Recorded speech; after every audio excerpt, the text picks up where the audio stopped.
Namna hiyo napokea kijiti kutoka kwake Juma Mohamed kwa ajili ya kuangaza habari za michezo na burudani. Langu jina ni Esther Mtebe. Karibu na tuanze na habari za michezo kitaifa. Klabu ya Mbeya City imeomba radhi mashabiki wake mkoani Manyara kufuatia matokeo yasiyoridhisha katika mchezo wake wa kwanza kwenye uwanja wa Tanzanite kwa Raha kufungwa mabao 4-1 mbele ya Singida tangu kuhamia kwenye dimba hilo kama uwanja wao wa nyumbani. Ripoti kamili na mwanamichezo wetu Elia Kimani. Mbeya City imeomba radhi hiyo wakati wakizungumza na waandishi wa habari kwenye siku ya timu hiyo kukutana na kuzungumza na vyombo vya habari, mazungumzo ambayo yamefanyika mjini Babati, huku wakitoa matumaini makubwa kwa mashabiki kwenye mechi zijazo. Kwanza niwape pole mashabiki wa Manyara na mashabiki wa Mbeya City kwa matokeo ya jana, hata sisi wenyewe hatukutarajia, lakini mimi naomba watu amini. Jana tumewaumiza kwa sababu ndo mchezo wa kwanza, lakini mazuri yanakuja. Tunaomba tu wao wavumilivu, watuvumilie, ili ni swala la muda tu. Wenyewe hapa muda si mrefu, hata nyinyi kwa sababu mpo hapa mtashuhudia. Jana kama timu imecheza kwa kiwango kile na timu kama Singida Big Stars, mimi naamini mazuri yanakuja mbele. Pia niombe radhi mashabiki wa Manyara kwa mechi ya kwanza hawajapata burudani nzuri kwa sababu walitegemea vitu vizuri, lakini imefika hatua hatujapata matokeo mazuri. Kwa hilo lazima tuombe radhi.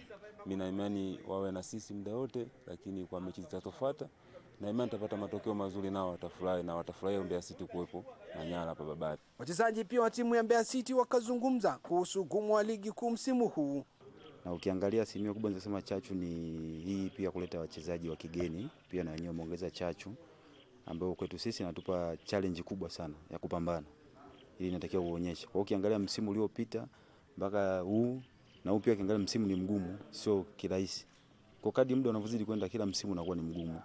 Kila timu imejiandaa vizuri na inahitaji matokeo. Kwa sisi michezo yote kwetu ni migumu na tunahitaji matokeo mazuri. Kwa hiyo maandalizi ya michezo huwa inafanana kwa kiasi fulani kwa sababu tunahitaji hayo matokeo mazuri. Mbeya City kwa sasa itautumia uwanja wa Tanzanite kwa Raha katika michezo yake iliyosalia msimu huu. Kutoka wilayani Babati mkoani Manyara, mimi ni mwanamichezo wako Elia Kimani, Channel 10. Na asante Elia Kimani kwa taarifa hiyo. Na kwingineko, bondia Bakari Kitogo kutoka Yombodovia Boxing Gym Tandika waja kivingine kumkabili mpinzani wao Yasini Awadhi wa Tabata kwenye pambano la panchi kwa heshima itakalofanyika tarehe 21 mwezi Machi mwaka huu 2026 uwanja wa Kinesi jijini Dar es Salaam. Wakizungumza wakati wakiendelea na maandalizi yao, wamesema yeye ni zaidi ya moto wa Hamadi Furahisha, hivyo mpinzani wake ajiandae kwa kipigo mpaka aseme nani amemtuma kukabiliana katika kipigo hicho siku hiyo. Huku wadau na mashabiki wa bondia huyo wamesema wanaendeleza walipoishia, hivyo wanaenda ulingoni kukamilisha ratiba. Ushindi kwao lazima kwenye pambano hilo. Mablaza wameblesi, kina Blaza Suma hili gari ya 5 wakinafurahisha.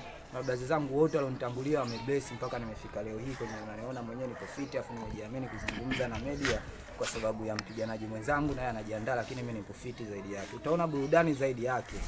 Sisi hapa mateso yetu tunaenda kulipa kwake yeye.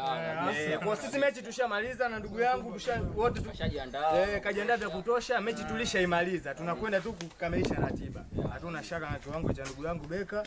Tunamsubiri muda wote na baada ya mechi atakuwa na cha kusema juu yetu. Tuna imani kabisa kwamba hawezi kutoboa. Mtembeze, mkanyagie. Yaani ataki anapigwa. Atapigwa. Hatuna KO. KO inakuja mwenyewe anapojikanyaga. Lakini sisi tunakupiga mpaka kuulizwa na waandishi wa habari nasema mimi kweli nimepigwa. Baada ya kuulizwa je, unataka kurevenge unasema mimi nataka kusmash cheka. Yaani baada ya yule bondia umtaki tena. Kama alipopigwa eno kifili ndio atakapopigwa Yasini hasa hapa kaulizwa je, unamtaka tena Beka? Anasema mimi Beka simtaki, sasa sio atamtaja nani. Mwenzie alimtaja kusmash cheka.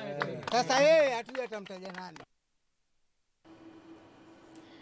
Na mtambo hizo kuelekea pambano la panchi kwa heshima. Na taarifa hiyo inatupa kibali kwenda kuangaza kujua yaliyojiri kwa upande wa habari za michezo kimataifa. Katika medani za kimataifa, jiji la Mexico limeweka historia mpya katika ulimwengu wa michezo baada ya kuweka rekodi mpya kwa kuandaa darasa kubwa zaidi la mazoezi ya soka kuwahi kufanyika. Takribani watu 9500 walikusanyika Jumapili katika uwanja maarufu wa Zocalo na kushiriki mafunzo ya wazi ya soka yaliyodumu kwa dakika 40 chini ya wakufunzi mbalimbali. Tukio hilo limelenga kuhamasisha mapenzi ya soka na kujiandaa na msisimko wa michuano ya FIFA World Cup ambayo inatarajiwa kuanza mwezi Juni. Washiriki walijaza uwanja huo wa kihistoria kwa shangwe, wakifanya mazoezi kwa pamoja katika hali ya umoja na furaha. Jaji wa Guinness World Record Alfredo Arista alithibitisha rasmi rekodi hiyo wakati wa tukio hilo, akisema kuwa idadi hiyo imevunja rekodi ya awali ya washiriki 1038 iliyowahi kuwekwa katika jiji la Centro mwezi Juni mwaka 2025.